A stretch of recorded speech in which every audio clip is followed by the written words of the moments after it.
Hello guys, welcome back to the line by line series. நான் next topic வந்து bronze age civilization outside India.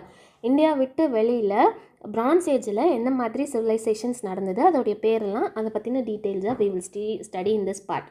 In grade 6, you studied the major features of the Harappan or the Sindhu-Saraswati civilization such as, okay, 6thலே படிச்சிருப்பீங்கன்னு சொன்னாங்க. நம்ம இப்போவுமே நம்ம அதெல்லாம் படிச்சுட்டு வந்தோம். Okay, what is that? Well-planned urban cities form ஆயிடுக்கு.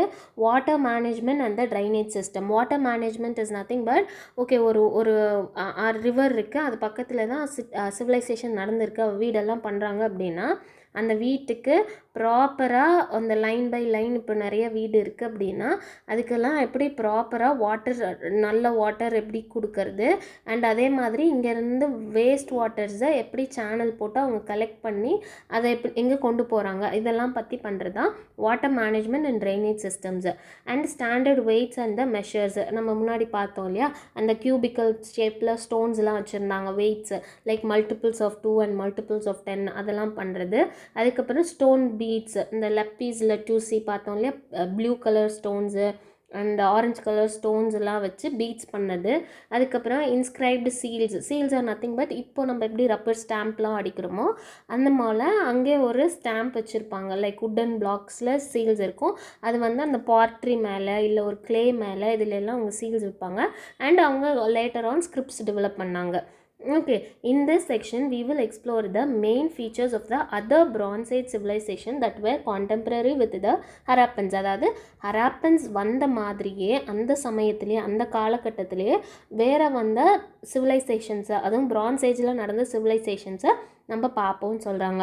அப்படி இருந்ததில் 3 மேஜரான சிவிலைசேஷன் யார் அப்படின்னா மெசபட்டோமியன் சிவிலைசேஷன், அதுக்கப்புறம் Egyptian and then Chinese civilization. Okay, இந்த 3 சிவிலைசேஷனும் is very parallel to that of a Harappan civilization, அதாவது contemporary, which means same time இவங்க இவால்வ் ஆனும்போதே அவங்களும் ஃபார்ம் ஆனது தான் is contemporary civilizations. Okay, it is important to know that the 4 early world civilization emerged in the river plains. Okay, இந்த 4 civilization பக்கத்துலையுமே என்ன இருந்தது, அந்த ரிவர் பக்கத்தில் தான் அந்த சிவிலைசேஷன் நடந்தது. எப்படி அந்த ரிவர் ஒன்று போச்சு, அதை சுற்றி பக்கத்தில் நம்ம அக்ரிகல்ச்சர் பண்ணிகிட்டு இருந்தோம். அப்படியே கொஞ்சம் நாளில் பீப்புள் அங்கே செட்டில் டவுன் ஆகிட்டு அக்ரிகல்ச்சர் பண்ணாங்க, அப்புறம் வீடு கட்டினாங்க, அப்புறம் அதை சிட்டியாக மாற்றினாங்க. ஸோ அப்போ பக்கத்தில் நம்மளுக்கு வாட்டர் ரிசோர்ஸஸ் பக்கத்தில் தான் நம்ம செட்டில் டவுனே ஆனோம். அதனால தான் நமக்கு என்னாச்சு, அங்கேயே நம்ம சிவிலைசேஷன் பண்ண ஆரம்பித்தோம்.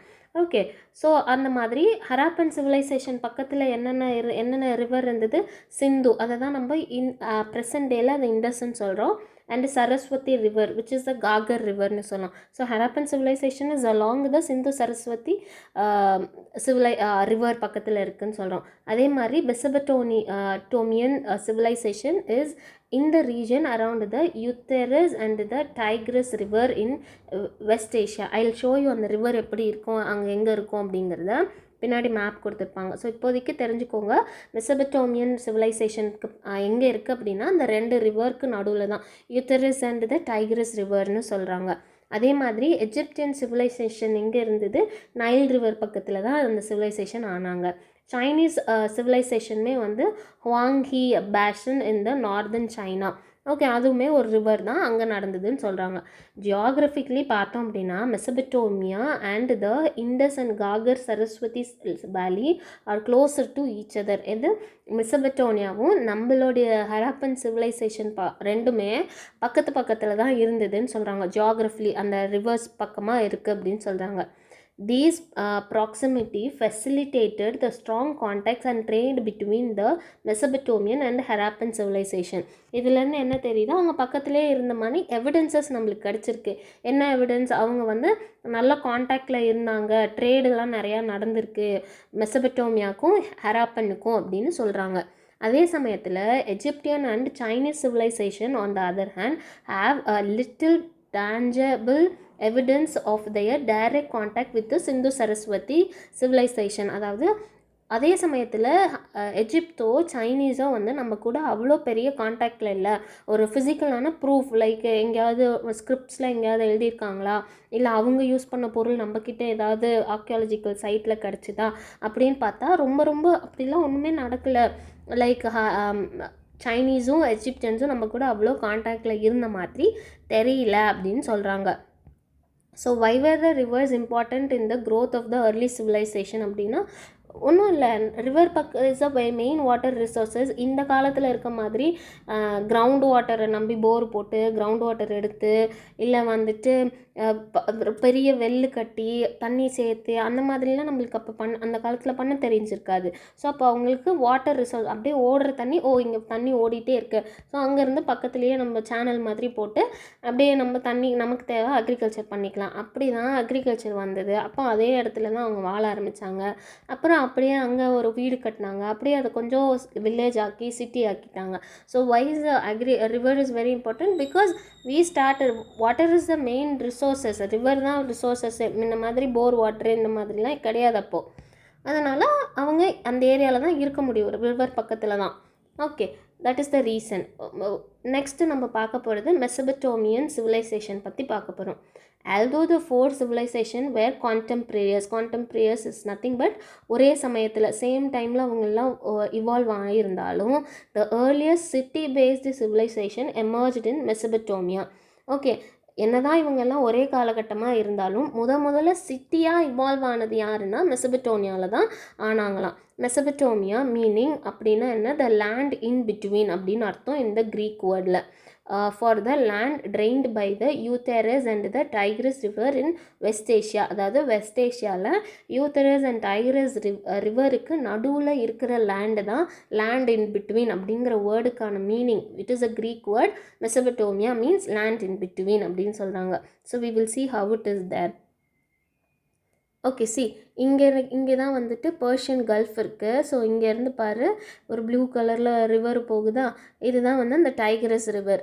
அண்ட் தென் இந்த சைடு பாரு இவ்வளோ தூரம் போகுது இல்லையா, இதுதான் யூத்தரேட் ரிவர்ஸ். ஓகே, இது இன்னும் போகும், but map they have showed only this. Okay, இந்த ரெண்டு ரிவருக்கும் நடுவில் பக்கத்தில் இருக்க ஏரியா தான் இந்த மெசபடோனியன் சிவிலைசேஷன் அப்படின்னு சொல்கிறாங்க. Okay, what are the two rivers here? Euphrates and the Tigris river. Okay, இப்போ அது ப்ரெசன்ட் டேயில் இந்த மெசபடோனியான்னு ஒரு கண்ட்ரி கிடையாது. அப்போ என்னவா இருக்குது அப்படின்னா மெயினாக எந்த கண்ட்ரி அப்படின்னா ஈராக்கும் குவைத் அப்படிங்கிற கண்ட்ரி தான் வந்துட்டு மெயினாக Mesopotamia place at present we call them at. And கொஞ்சம் பார்ட் ஆஃப் டர்க்கி அதில் இருக்குது. And south west Iran is there. Okay, ரொம்ப கீழே த பிளேஸில். அதுக்கப்புறம் த crust shaped foothills of the Zagros and the Taurus stretching from the Mediterranean in the west to the Persian Gulf in the east are known as a fertile crescent due to their high agriculture potential. ஒன்றும் கிடையாது, இந்த மேப்பை பார்த்தீங்கன்னா புரிஞ்சிடும். Okay, இந்த red கலரில் mark பண்ணியிருக்காங்க இல்லையா ஒரு area, this one dark colour, அதை தான் வந்து ஃபர்டைல் கிரெசன்ட்னு சொல்கிறாங்க. கிரெசன்ட் இஸ் நத்திங் பட் ஒரு இந்த மூன் ஷேப், அந்த இந்த மாதிரி ஒரு சி ஷேப்பில் இருக்கிறது தான் கிரெசன்ட் ஷேப்பு. இது எங்கே இருக்குது அப்படின்னா அதோடைய லொக்கேஷனாக சொல்லியிருக்காங்க. இந்த பக்கம் பார்த்தா ஜாக்ரோஸ் மவுண்டைன் இருக்குது, இந்த பக்கம் பார்த்தா டாரஸ் மவுண்டைன் இருக்குது. இந்த ரெண்டு ரேஞ்சுக்கும் நடுவுலையும் இந்த சைடு டு த ஈஸ்ட்டில் பார்த்தா மெடிட்டரேனியன் சீயும், வெஸ்ட்டில் அதாவது சவுத் வெஸ்ட்டு கீழே பார்த்தோம் அப்படின்னா பர்ஷியன் ரிவரும் பர்ஷியன் கல்ஃபும் இருக்குது. இந்த 4 சைடு சரவுண்ட் ஆகி இருக்கிற இந்த ஏரியா தான் ரொம்ப ஃபர்டைலான கிரெசென்ட்டு. இங்கே தான் வந்து அக்ரிகல்ச்சர் நல்லா நடக்குது அப்படிங்கிறது தான் இங்கே கொடுத்துருக்காங்க. நான் read the point again so you will understand that. The crescent-shaped foothill of the Zagros and the Taurus stretching from the west side யார் ஸ்ட்ரெச் ஆகிருக்காங்க, மெடிட்டரேனியன் சி இருக்குது. அண்ட் ஈஸ்டில் யார் இருக்காங்க, பர்ஷியன் கல்ஃப் இருக்குது. இந்த 4 சைடும் சுற்றி இருக்கிற நடுவில் இருக்க ஏரியா தான் ஃபர்டைல் கிரெசென்ட்னு சொல்கிறாங்க. ஏன்னா அங்கே தான் அக்ரிகல்ச்சர் பொட்டென்ஷியல், அதாவது அங்கே தான் அக்ரிகல்ச்சர் நிறையா நடக்கிற பாசிபிலிட்டி அதிகமாக இருந்ததும் அந்த டைமில் அந்த ஏரியான்னு தான் சொல்கிறாங்க. While farming began in the region 12,000 years before present, copper tools arrived here around 4,500 BCE. Okay, 12,000 இயர்ஸுக்கு முன்னாடியே அங்கே அக்ரிகல்ச்சர் வந்துருச்சு. அதாவது ரொம்ப அர்லி. நமக்குலாம் 5,000 6,000 இயர்ஸில் தான் வந்தது. நம்ம முன்னாடி ஒரு டேபிள் ஒன்று பார்த்தோம்ல, அதில் வெஸ்ட் ஏஷியாவில் தான் ரொம்ப ஏர்லியராகவே சிவிலைசேஷன் ஸ்டார்ட் ஆன மாதிரி கொடுத்துருந்துருப்பாங்க. ஸோ சேம் திங், அப்போவே ஆரம்பிச்சிட்டாங்க அக்ரிகல்ச்சரை. காப்பர் ஏஜ் அவங்களுக்கு வந்தது எப்போ அப்படின்னா 4000 BCE, which means that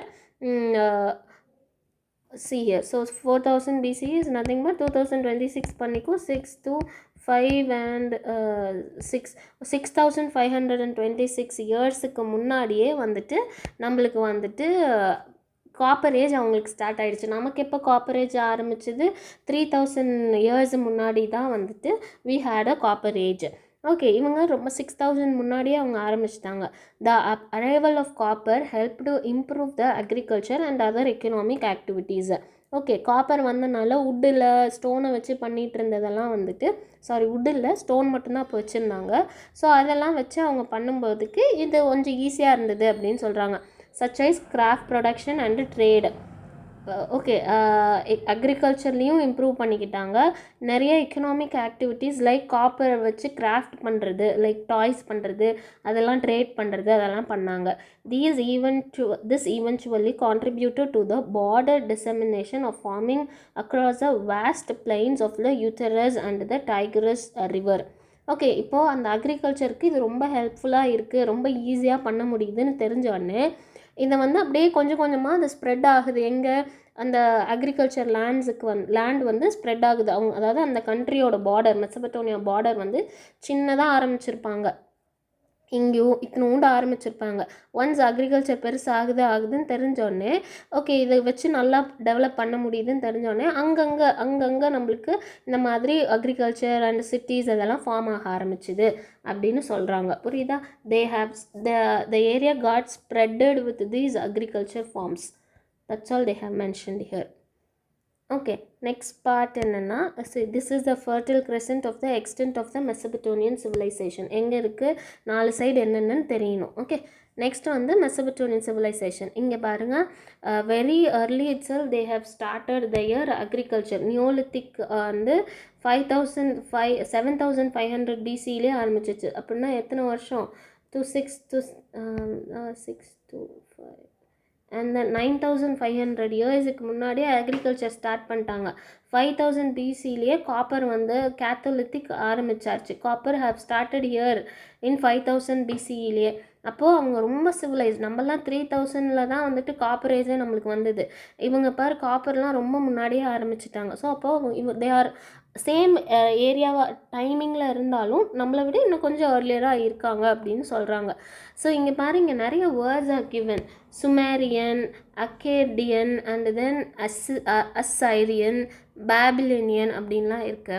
இங்கே வந்து அதை என்னன்னு சொல்லியிருக்காங்களா, ஒரு சிட்டி பேஸ்டு ஒரு அப்படின்னு கொடுத்துருக்காங்க. But to be very frank, அவங்களாம் லைக் ஒரு ஏரியா, அந்த ஏரியாவை ஆட்சி பண்ணுற கிங்ஸ் எல்லாம் அங்கே இருந்தாங்க. லைக் நம்ம ஊரில் கம்பேர் பண்ணி சொல்லணுன்னா, எப்படி வந்துட்டு தஞ்சாவூர் சைடு அந்த இதெல்லாம் வந்துட்டு சோழர்கள் இருந்தாங்க, மதுரை சைடெல்லாம் பாண்டியர்கள் இருந்தாங்க, சேரர்கள்லாம் வந்துட்டு அந்த Kongu states like Kerala and Coimbatore side, Tiruppur side, அந்த சைடெலாம் அவங்க இருந்தாங்க அப்படின்னு சொல்கிறாங்களோ, same like that only here. Okay, first வந்த கிங் வந்து சுமேரியன். அவங்க வந்து ஒரு ரீஜன், ஒரு ஏரியாவில் இருந்தாங்க.